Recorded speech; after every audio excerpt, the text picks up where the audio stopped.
ठीक।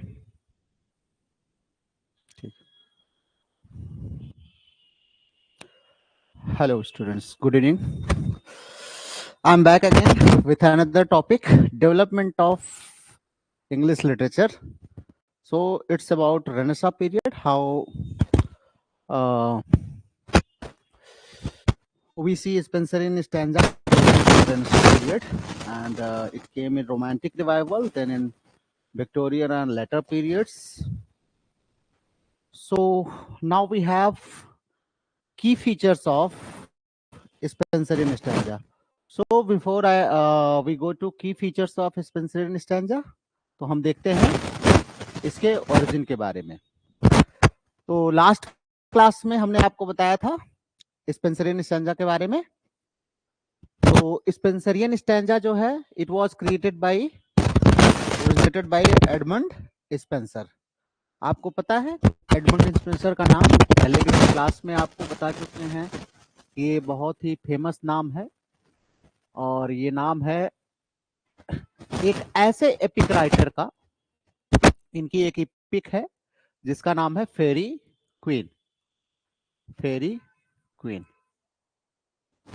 तो इन्होंने एक एपिक लिखी है, 6 बुक में लिखी गई थी, इन 6 बुक।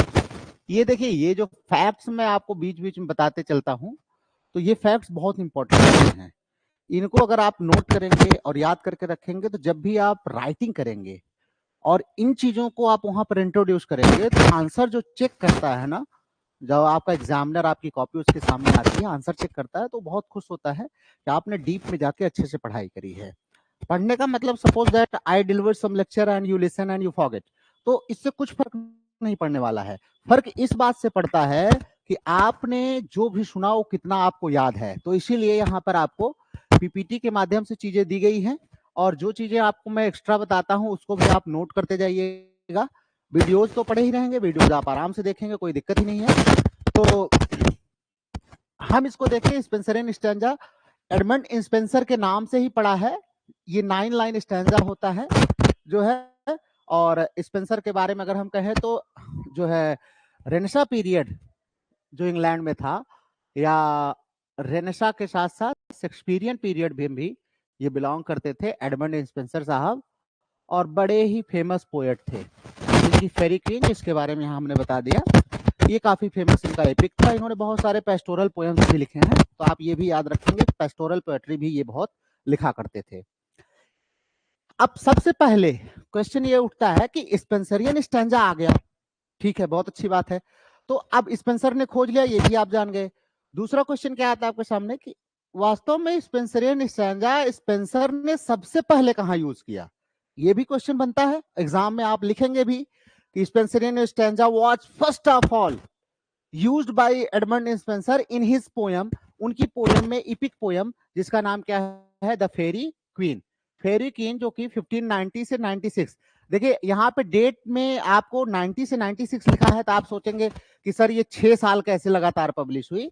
तो इट मींस ये बुक फॉर्म में पब्लिश हुई, तो अलग अलग बुक्स, जैसे पहली 3 बुक इनकी जो है वो 1590 में आई थी और दूसरी 3 बुक जो है वो 1596 में आई थी। इसलिए ओवरऑल जो है 3+3 बुक को मिला करके 6 बुक को कहा जाता है। पूरा 97 बुक इनकी इनकम्प्लीट रह गई थी। माना जाता है कि इनका एक कासल था, महल, जो आयरलैंड में भेजे गए थे ना, सरकार के द्वारा गए थे आयरलैंड, तो आयरलैंड में ये रहते थे। आयरलैंड में इनको एक महल मिला था जो है, जिसका नाम क्या था महल का, कोई बताएगा? महल का नाम क्या था? What was the name? Kilcolman castle. तो किलकोलमैन कासल में इनको जो है, किलकोलमैन कासल, वहां पे माना जाता है कि जो रिवोल्यूशनरीज थे उस समय आयरलैंड में स्वतंत्रता के लिए काफी रिवोल्यूशन चल रहा था, विद्रोह चल रहा था, तो कुछ विद्रोही लोग जो थे उन्होंने अटैक कर दिया और उनके घर को आग लगा दिया, और ये बेचारे कैसे भी अपना परिवार, बीवी बच्चे लेके भागे, अपनी जान बचाई इन्होंने। माना जाता है फेरी क्वीन की बाकी किताबें जो इन्होंने एपिक लिखा, एपिक पीछे क्लास में आपको एपिक का वीडियो रखा हुआ है, आप कोर्स में जाइए, एपिक के वीडियो देखिएगा जरूर। तो मैंने आपको वहां पर बताया कि एपिक, जो प्रॉपर एपिक होता है, वो कितने बुक में होता है? 12 बुक में। अब आप कहेंगे सर इसमें तो 6 बुक ही है, तो ये एपिक कैसे हो गई फेरी क्वीन?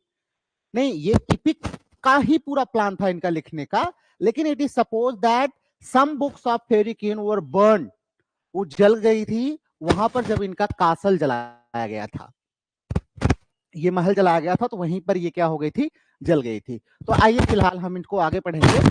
और यही फेरी क्वीन की जो इनकी उपलब्धता थी, इनका जो कह सकते हैं कि जो फेम, इनको नेम और फेम मिला, इतना मिला कि इनको इसको नेशनल इपिक कहा गया इंग्लैंड का। फेरी क्वीन को नेशनल इपिक कहा गया।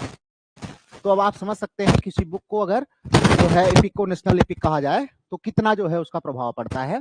इसके इन्फ्लुएंसेस की बात करें तो इन्फ्लुएंसेस इसके काफी हैं।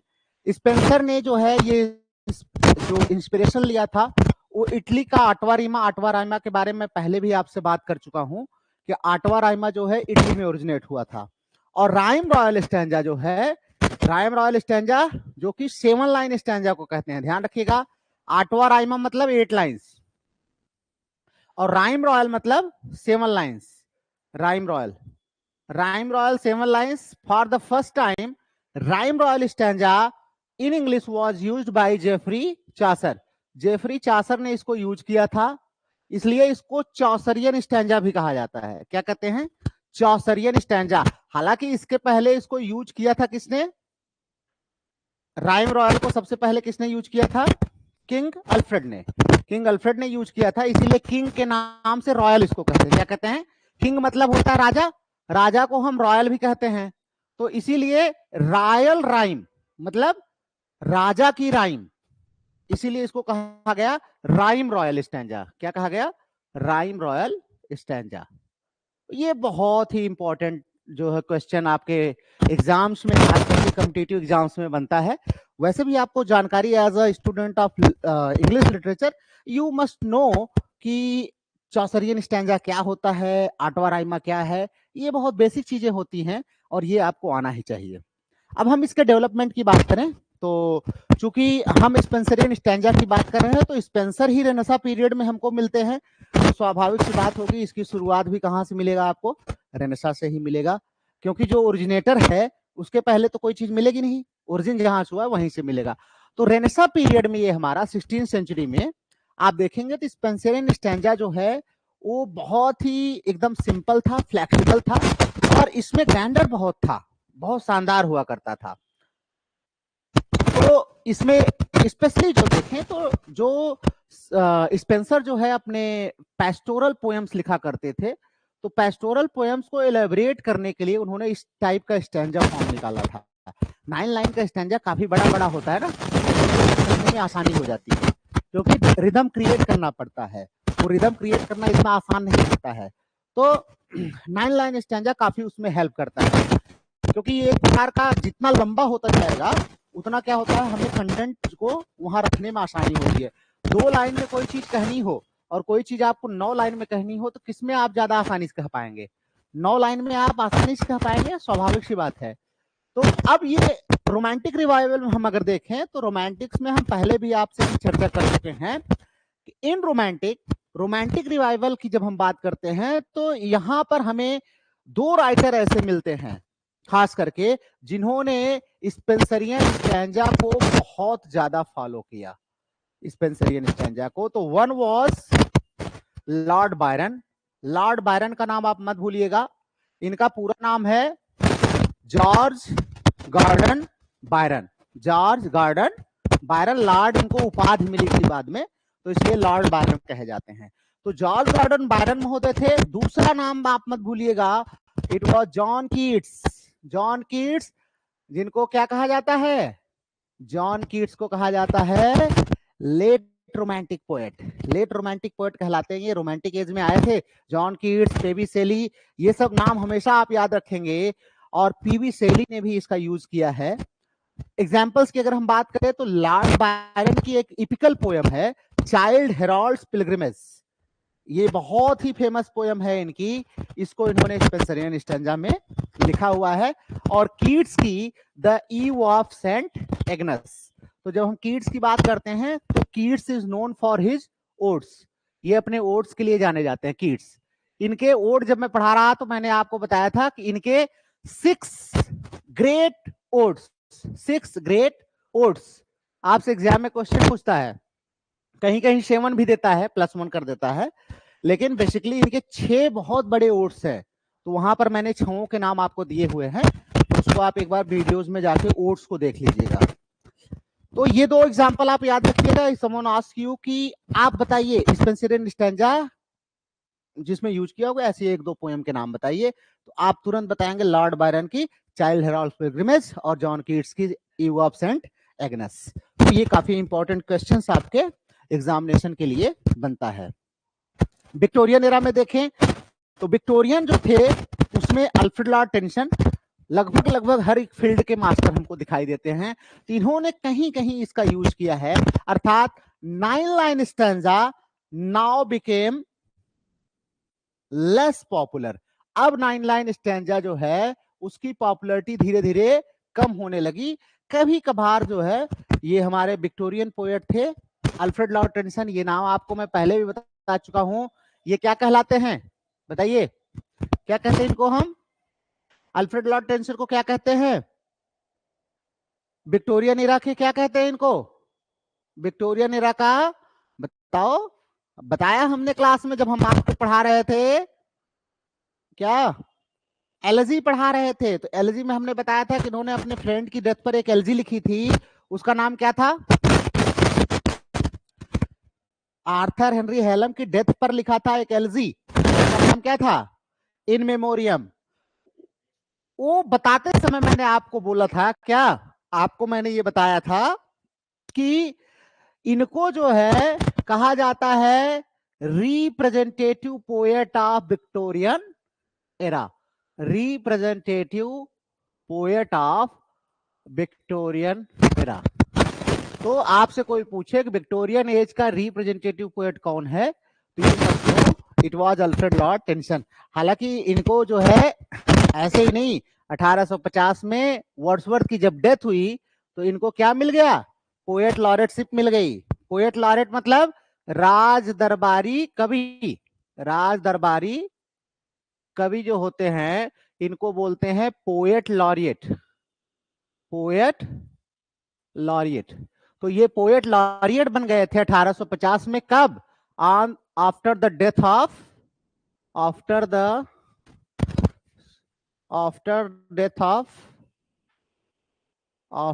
Death of William Wordsworth.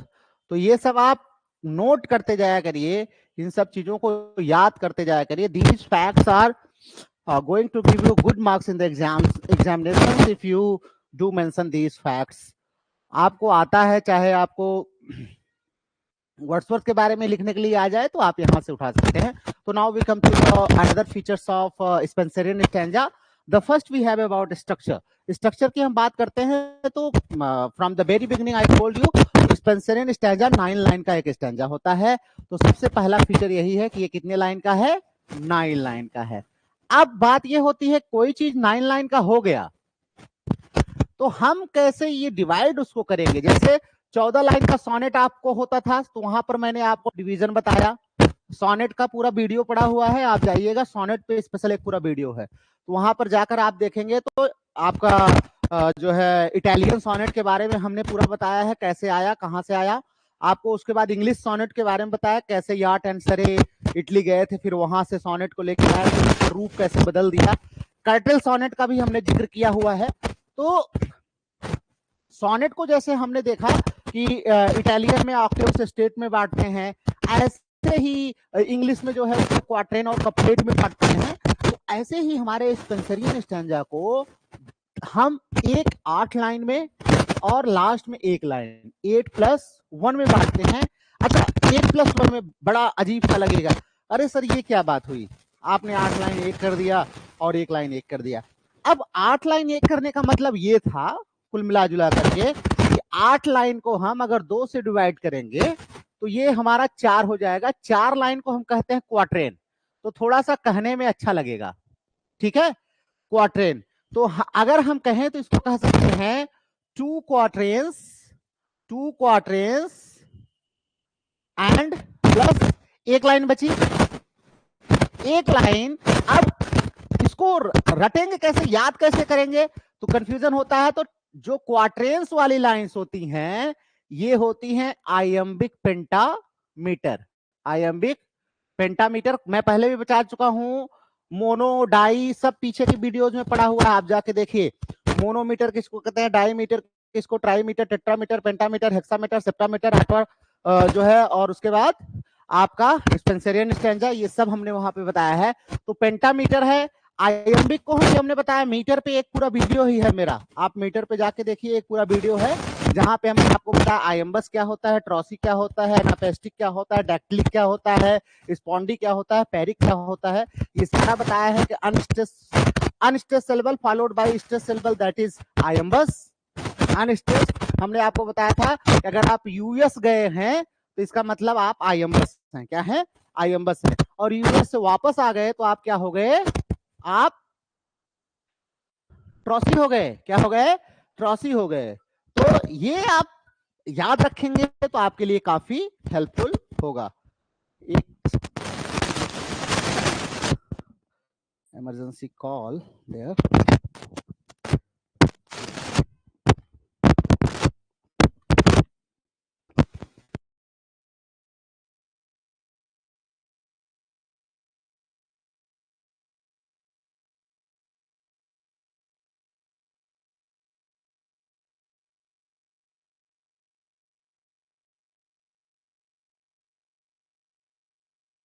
उनकी केवाईसी करानी है।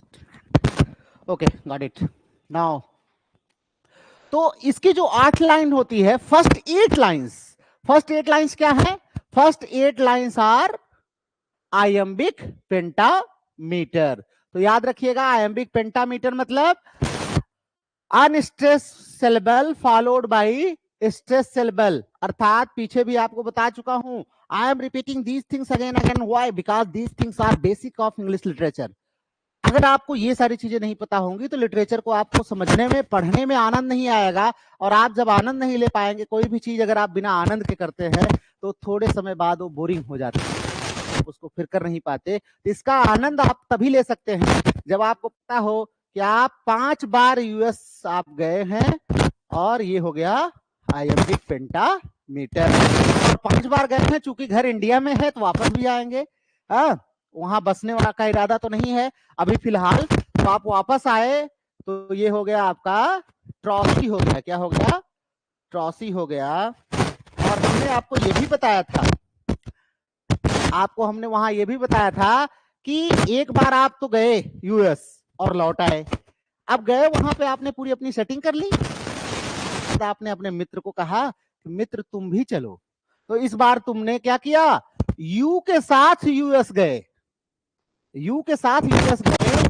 तो यू के साथ तुम यूएस 5 बार गए, तो ये क्या हो जाएगा, ये क्या हो जाएगा, एनापेस्टिक हो जाएगा, क्या हो जाएगा, एनापेस्टिक। अब यू को लेके गए हो तो जिम्मेदारी है, उसके घर वाले पूछेंगे कि मेरे बेटे को लेके कहाँ गए, तो वापस भी लेके आओगे यू को। तो अब वहां से तुम वापस आ गए यू को लेकर के, तो क्या हो गया, ये हो गया डैक्टिलिक, क्या हो गया, डैक्टिलिक हो गया, ये वहां से वापस आ गया, ये डैक्टिलिक हो गया।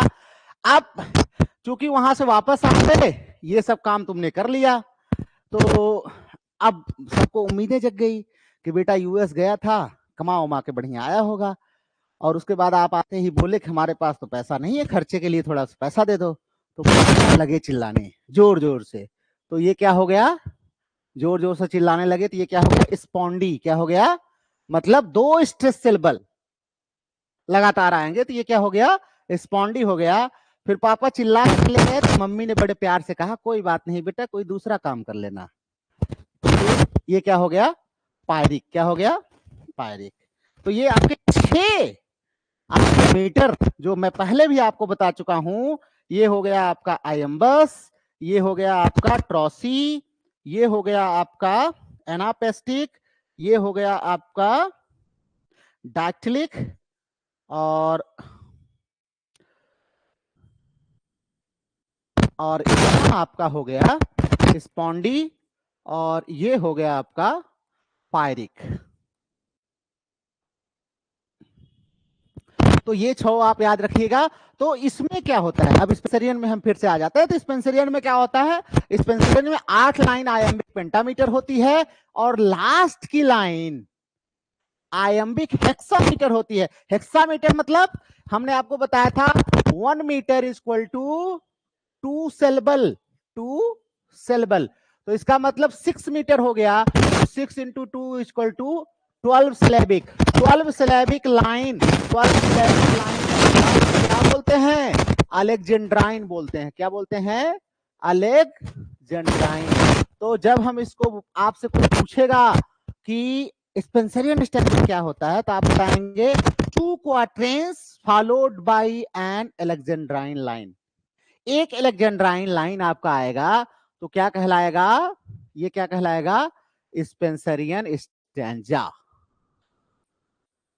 तो आपसे कोई पूछे what is Spenserian stanza, 9 line stanza divided into 2 quadrant and an alexandrine line, that is Spenserian stanza. अब राइमिंग की बात कर लें तो आप जानते हैं कि जो स्पेंसरियन स्टैंजा है, चाहे हमने आपको स्पेंसरियन सोनेट के बारे में बताया होगा, स्पेंसरियन सोनेट बताते समय मैंने आपको क्या बताया था कि इंटरलॉक्ड राइम होती है इनमें।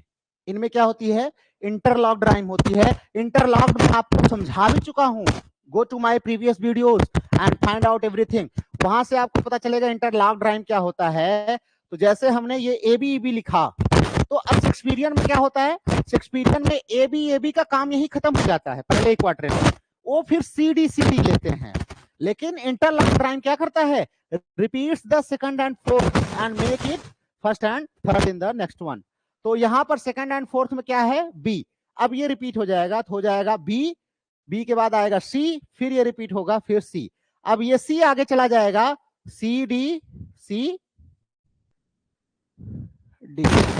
अब चूंकि यहां पर हमारे पास क्या है, यहां पे हमारे पास केवल 9 लाइन है, तो यहां पे आकर के ये खत्म हो गया और यहां से हमको ये हटा देंगे, तो ये हमारा राइमिंग हो गया क्या, A B B C B C C B C B C C, last में ये क्या होगा, राइम्ड होगा। क्या होगा, राइम्ड होगा।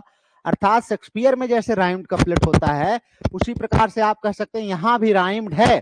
बस डिफरेंस क्या है, difference is that 8th line is iambic pentameter while the 9th line is iambic hexameter. ठीक है, got it, okay. Now we will move to another. So significance की बात करें तो बहुत ज्यादा सिग्निफिकेंस इसका हमें मिलता नहीं है, but generally to explore the romantic theme and to explore the pastoral themes in poetry, ये ज्यादा जो है इन्होंने यूज किया था। और स्पेंसर की वैसे भी मतलब बात करें कि स्पेंसर जो है ज्यादातर इस प्रकार की कुछ टेक्निक डिवाइस करते थे जो सबसे अलग हो, तो काफी मतलब लोगों ने इसको अडॉप्ट भी किया, हालांकि बाद में धीरे धीरे जो है इसका प्रभाव कम होता गया। अब हम बात करते हैं टर्जा राइमा की।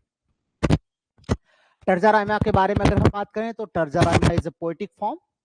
ये टर्जा राइमा भी हमने आपको पिछली क्लास में शायद ये टॉपिक हमें लग रहा है कि हमने इसको जो है आपको कहीं पर जिक्र किया था टर्जा राइमा का, लेकिन फिर हम जो है इसको एक बार देख लेते हैं, क्योंकि हम जो है इस टॉपिक को काफी डिटेल में आपको जो है चाहते हैं कि आप इसको याद कर लें, आपको तैयार रहे। तो आइए हम एक बार टर्जा राइमा को जरूर देखते हैं। तो सबसे पहले हमारा हमको ये देखना है कि टर्जा राइमा जो है होता क्या है। तो इसकी डिफिनीशन यहाँ पर देखिए स्लाइड्स में, यू कैन इजिली सी कि टर्जा राइमा जो है हमारी ये is a poetic form.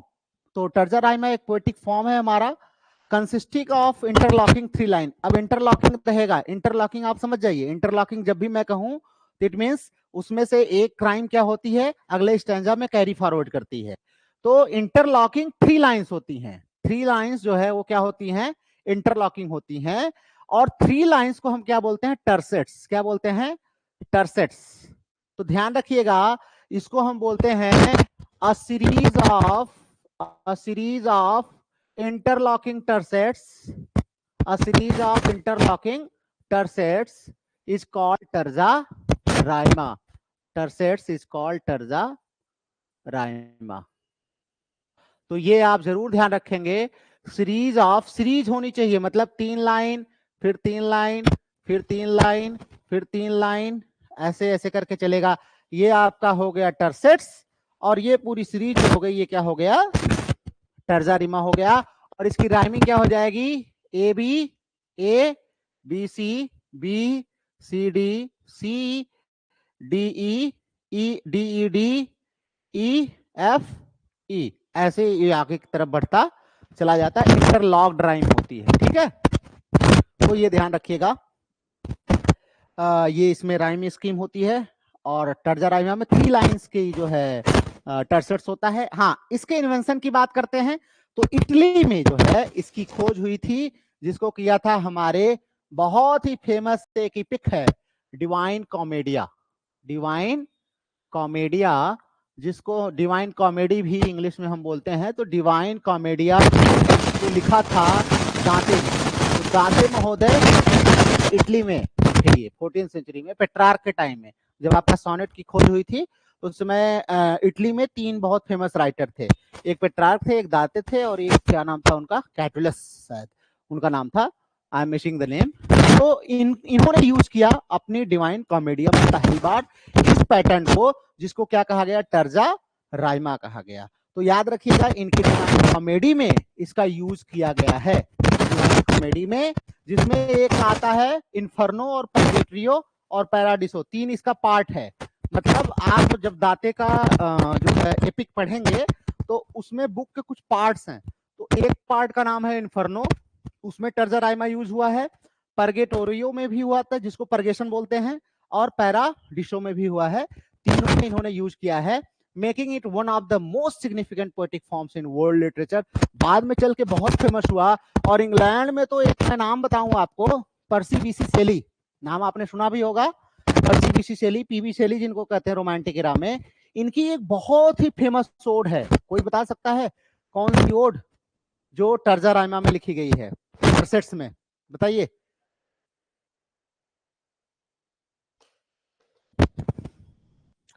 Anyone? Can anyone answer? I have already told you in previous classes.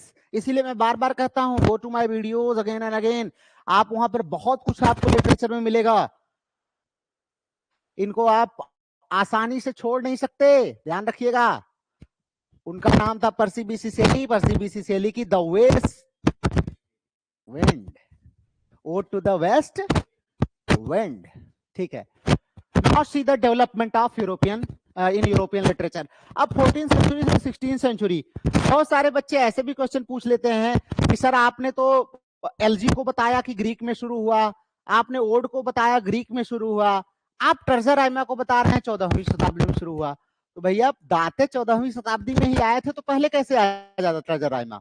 खोज करने वाले दाते ने खोज किया, तो स्वाभाविक सी बात है भाई 14वीं शताब्दी में आएगा। तो आइए हम देखते हैं 14वीं शताब्दी में हमारे पास कौन थे। ये देखिए, जो नाम मैं तीसरा मिस कर रहा था, बोकाशियो की एक रचना है, क्या नाम है उसका, कोई बताए? डेकामेरॉन, बहुत ही फेमस है, ठीक है। तो 3 नाम हमने आपको बताया यहाँ पर, जो इटली में थे तीनों लोग 14th सेंचुरी में, देवर दाते, the father of terza Raima, the originator of terza Raima, the inventor of terza Raima, और 2 और थे, पेट्रार्क एंड बोकाशियो। इन्होंने भी टर्जा राइमा का यूज किया है अपनी पोएम्स में। इंग्लिश में हमारे पास आ जाइए तो जेफरी चासर जो हमारे हैं, इनको हम फादर ऑफ इंग्लिश पोएट्री कहते हैं। लेकिन यहाँ पर आप एक नई बात जान लीजिए कि for the first time terza rima was introduced in English by Geoffrey Chaucer. Couplet सब जानती है, पूरी दुनिया जानती है कि कपलेट का यूज उन्होंने किया। जब मैं आपको हीरोइक कपलेट पढ़ा रहा था तो बताया था मैंने, उन्होंने अपने कैंटरबरी टेल्स में कैसे यूज किया है। लेकिन टर्जा राइमा को भी इंग्लिश में इंट्रोड्यूस करने का श्रेय किसको जाता है? चासर को जाता है। लेकिन ये था कि उस समय बहुत पॉपुलर नहीं हुआ। बाद में हमारे यार्ड साहब थे, इन्होंने इसको पॉपुलर किया, एडमंड स्पेंसर है, इन लोगों ने इंटरलॉकिंग जो है टर्जा राइमा जो स्ट्रक्चर था इसको फॉलो किया। फिर ये जाकर के बीच में एक लंबा गैप आया, कोई टर्जा राइमा बहुत यूज नहीं करता था। एक लंबे गैप के बाद हम रोमांटिक पीरियड में देखते हैं कि पर्सी बीसी शेली महोदय आते हैं। पीबी सैली में बार बार इनका नाम आपको लेता हूं, you must not forget these names. जो ये सब मैं नाम लेता हूं आपको एग्जाम्स में कहीं ना कहीं मिलेंगे, आप इनको मिस नहीं कर सकते। अगर आप you want to be a student of English literature तो you can't miss this name. इन नाम को आप भूल नहीं सकते। You have to remember, you have to learn them all. इन सबको आपको पढ़ना ही होगा, याद करना होगा। तो पर्सी बीसी शैली, मेरे हिसाब से आई थिंक ये लगभग इनकी जो बर्थ थी वो 1792 से लेकर के 1822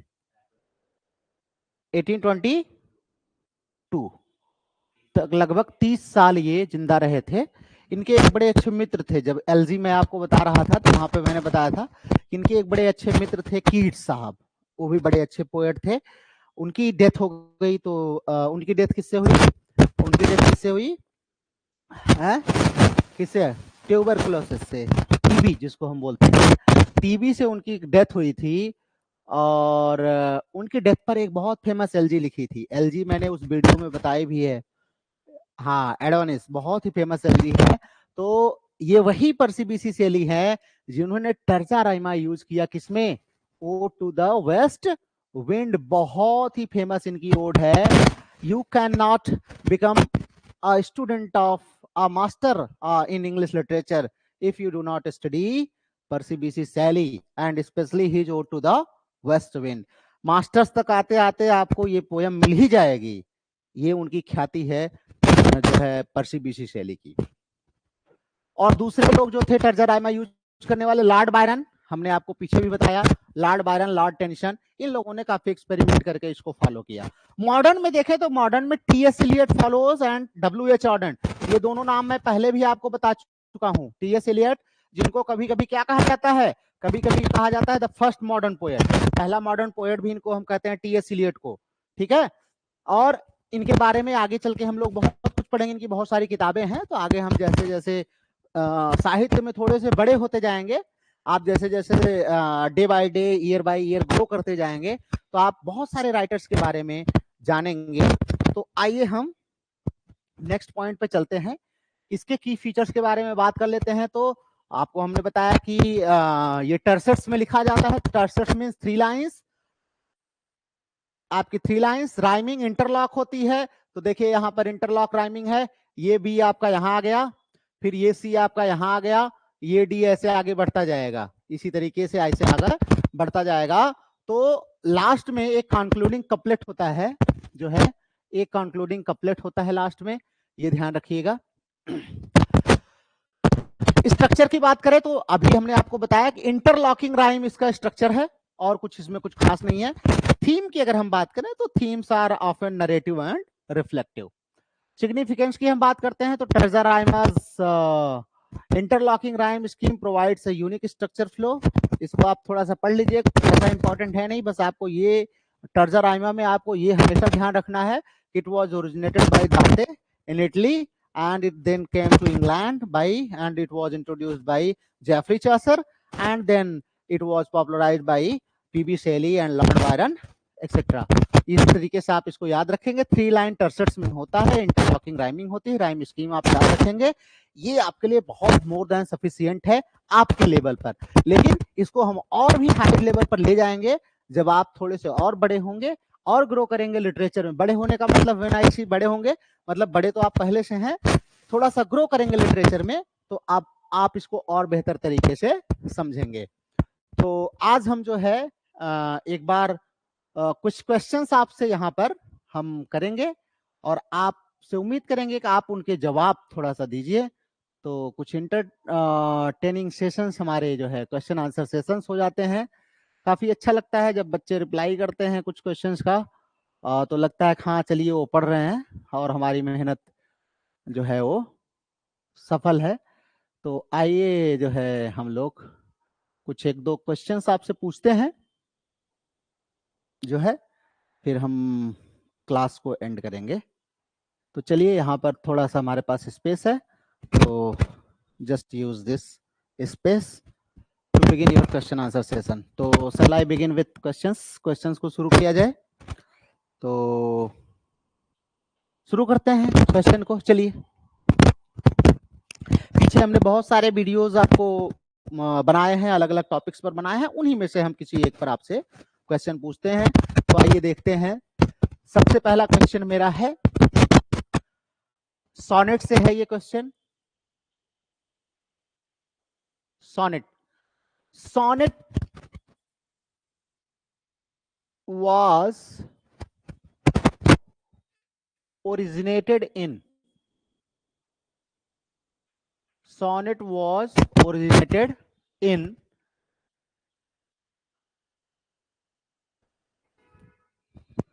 चलिए, sonnet was originated in the first option Italy,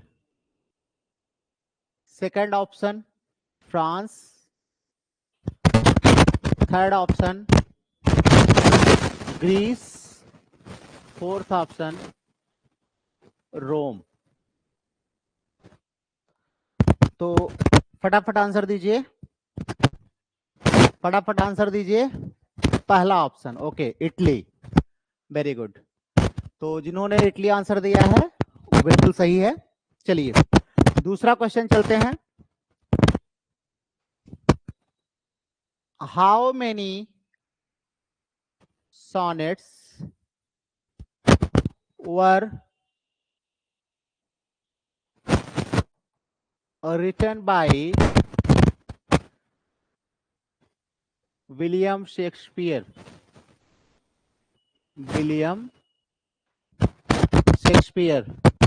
The first one is 116, second one is 66, third one is 154, fourth one is 152. Answer fast. 154, very good. 154 answer right है। ठीक है।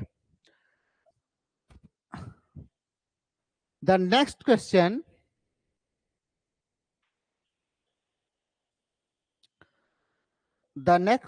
we have, just a minute.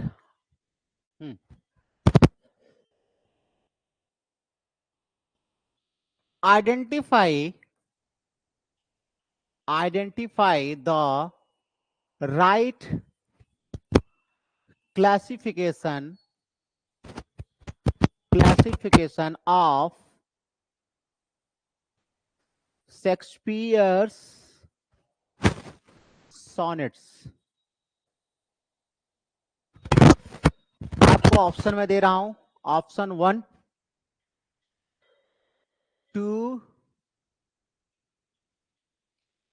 26 126, B 126 26 2, C 152 1 1, D 116 1 और 116 plus 14 sorry 24. Answer fast. What is the classification? What is the right classification of Shakespeare sonnet? आपको मैंने बताया था कि इनके 154 सोनेट को 3 भागों में बांटा गया है और पहला भाग किसी को डेडिकेट किया गया है, दूसरा भाग किसी को और तीसरा भाग किसी को। यस, 126 2 2 126 2 2 कोई ऑप्शन नहीं है। ओके 126 26 और 2, राइट, ये आंसर आपका बिल्कुल सही है। 126 26 2। तो 126 जो है, 126 किसके लिए था? आपको अगर याद हो तो हमने आपको बताया था कि इनके एक मित्र थे जिनका नाम क्या था? WH थे, उनको डेडिकेटेड था। और हमने बताया था ये 26 इनकी एक अनजान अननोन प्रेमिका थी जिनका नाम डार्क लेडी, वेरी गुड, और उसके बाद लास्ट के 2 सोनेट हमने बताया था कि हमारे जो प्रेम के देवता हैं कामदेव, जिनको हम कहते हैं क्यूपिड, क्या कहते हैं? Cupid. Cupid the God of love, जिनको प्रेम का देवता कहा जाता है, इनको हिंदी में हम बोलते हैं महाराज कामदेव। हाँ, बड़े कारगर हैं कामदेव महाराज, वर्तमान समय में सबसे ज्यादा रोल इन्हीं का है, कामदेव का। चलिए, तो ये क्लासिफिकेशन हो गया। आइए हम एक दूसरा जो है वो करते हैं कि क्वेश्चन आगे बढ़ते हैं।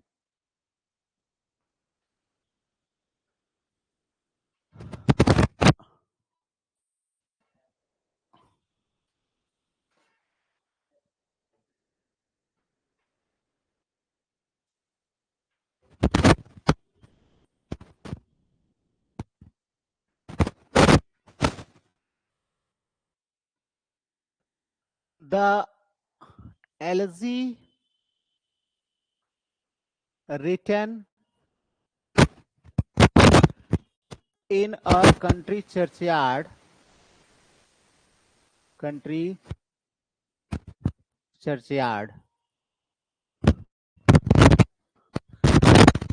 is written in option 1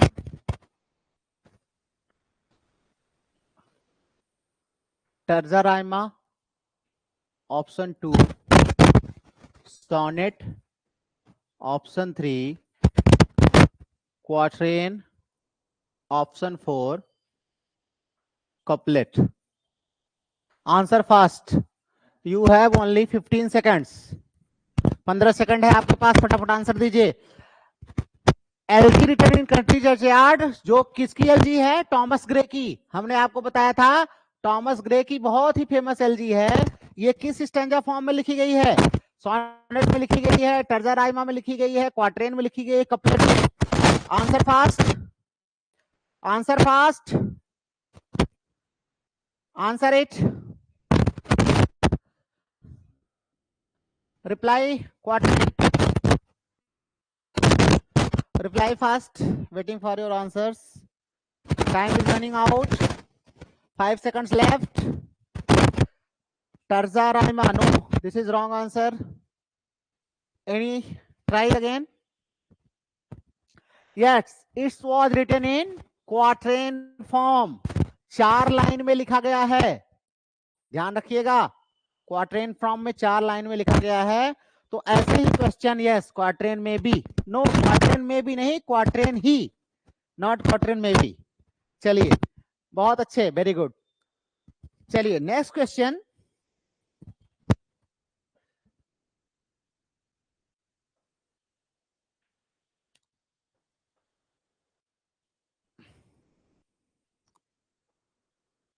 What is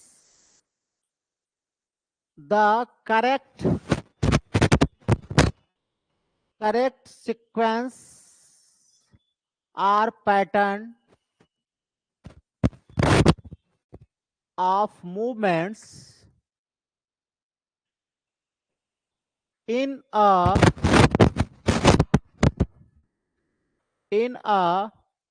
Pindaric ode?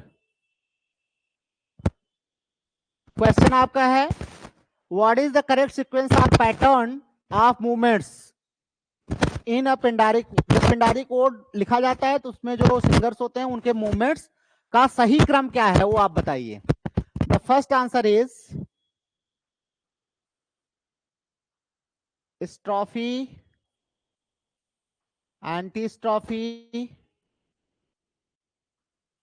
इपोड। Second is antistrophe, strophe, epode. Third is epode, antistrophe, strophe, and fourth is epode, strophe, antistrophe. Answer fast. Answer fast. What is the correct movement?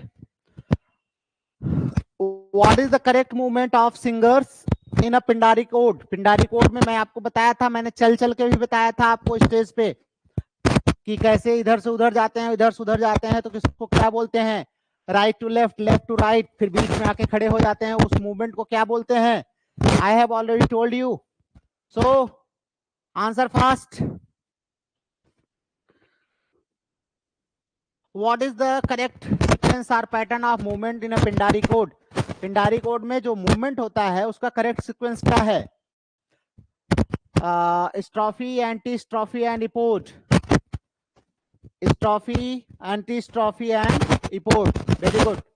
पहला answer है. आपको मैंने बताया था कि जब a group of singers और कोई सिंगर होता है, राइट टू लेफ्ट जाता है, दैट इज स्ट्रॉफी.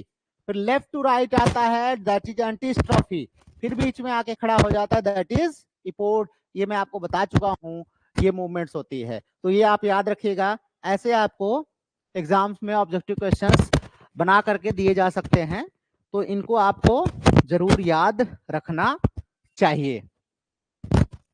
अब बताइए, which among the following is not an epic? First, Iliad. Second, Beowulf. Third, Paradise Lost. Fourth, Hamlet. Answer fast, फटाफट आंसर दीजिए. इनमें से कौन सा एपिक नहीं है? आपको मैंने एपिक पढ़ाया था तो ग्रीक एपिक के बारे में बताया था आपको. Hamlet. Right, Hamlet is the right answer. Hamlet क्या है? हैमलेट विलियम शेक्सपियर का एक बहुत ही फेमस रिवेंज ट्रेजेडी है. बहुत ही फेमस रिवेंज ट्रेजेडी है. बाकी सारे ऑप्शंस क्या हैं? बाकी सारे ऑप्शन इपिक के एग्जांपल्स हैं. इलियड लिखी गई है किसके द्वारा? इलियड लिखी है होमर ने. और बियोल्फ किसने लिखी है?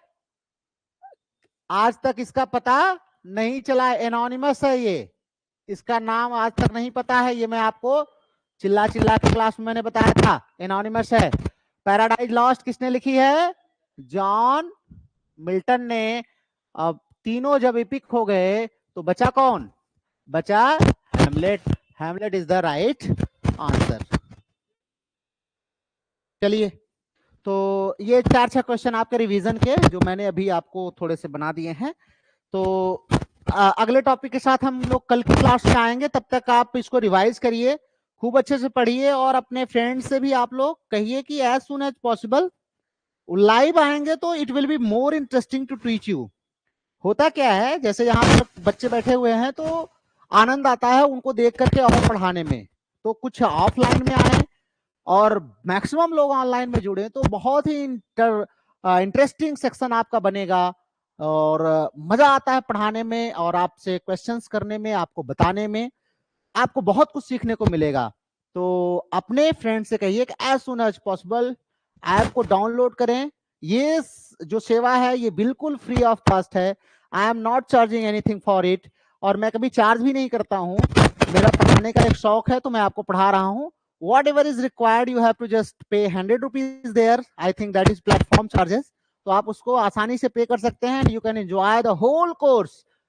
पूरा कोर्स आप एंजॉय कर सकते हैं. आपकी वीडियोस भी हमेशा रहती हैं यहाँ पर पड़ी रहती हैं, उसको आप एंजॉय कर सकते हैं. और साथ साथ में जो है आप लाइव क्लासेस को भी एंजॉय कर सकते हैं. तो why delay, enjoy your course and join. Download the app now. App को डाउनलोड करिए और कोर्स को एंजॉय करिए. चलिए, थैंक यू वेरी मच. आज जो है क्लास जो है यहीं पर हम समाप्त करते हैं. कल हम फिर एक नए टॉपिक के साथ आपसे मिलेंगे. तब तक keep revising and keep studying.